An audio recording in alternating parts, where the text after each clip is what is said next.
Hey there, it's Captain Jack. Just with another layout update. Just gonna make this kind of a brief one, but a couple things I wanted to show you is I got this circus car. Got that today from my dad. Gave him some more great in order and stuff, which he actually has an oval on his dining room table now and is buying Walter's engines. So he's actually starting to get better stuff than me. Just waiting for him to go DCC. That'd be pretty funny because I'm not even DCC. So. But he's one who introduced me into the hobby. He bought me my first train set, and of course, like all dads, bought all the cars and coaches and everything for it. So, make sure I had a good set there. So, I always appreciate that with him. But we're having fun. We're doing this hobby together now. So, alright. I actually had one before. But it's kind of neat because I'm trying to get a circus train together. So, it's actually fun to find those. So, okay, moving on. If you don't have one of these, it's a really good idea to get one because they are they're a re-railer. They don't stay on your track, but they just help you rail the cars, and they're great. Try to shove a piece of track through my thumb tonight, trying to get some ties off it. So just make sure you know the last time you had your tetanus shot. Okay, moving on. I got my bridge completed because I got the water all poured and it's all dry. So I finished the bridge and I actually extended it to all the way to the end of the layout here. And I told Terry Longhood Forward I would show him the engine that I named after him. And this is the one. I always run it Longhood Forward.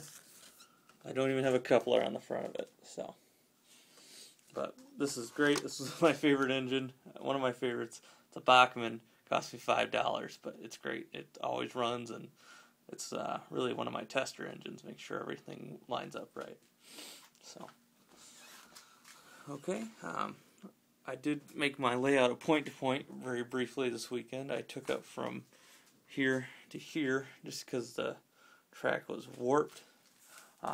When I'd run these British cars over it, it was like it had 3 wheels on the track on the curve. It was so there's something was not right there, so I ended up taking it all up, and so I relayed it, and I'll put the crossing back here probably tomorrow. So, okay, so I'm really happy with that.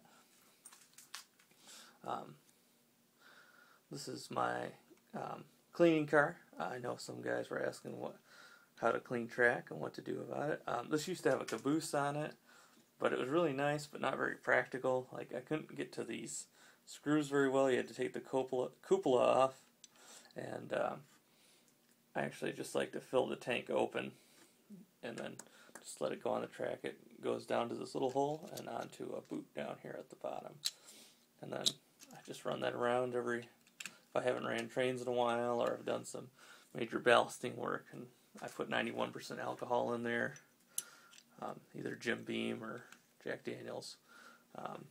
Either one will work. Just kidding. Don't put that on your tracks. Okay, Rick Phipps, I poured my water.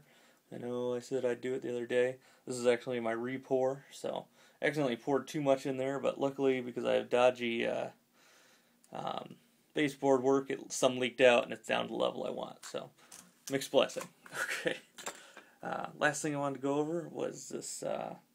What I did and an idea I had, and you guys will probably boo and hiss this video about it, but I had trouble, my tracks, sometimes I didn't cut them right, sometimes the sections aren't right, because I don't use Easy Track, which is really awesome, but I don't use it.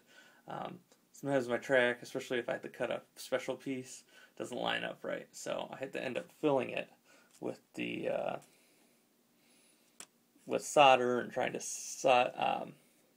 file the top to make it smooth, and it just never come out right.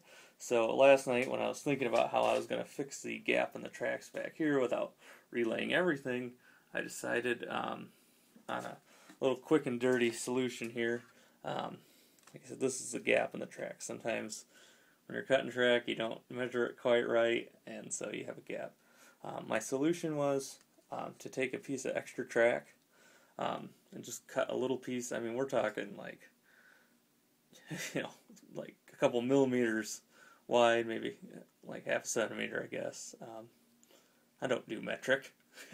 um, and put it in that rail joiner there between the two pieces and file the top, and then you have that gap filled. It's quick, it's dirty, it's not the right way to do it, but like I said, if you just don't want to relay everything, that's what I did. And that's what I did right here, which you can't actually see what I did, but no gap, runs smooth, so really happy with that. I had to think on it a night before I did anything, so. But layout's a mess. Still trying to figure out this water, getting it dry, making it look right. I'm really happy with my bridge now. I think it actually looks better a little bit longer.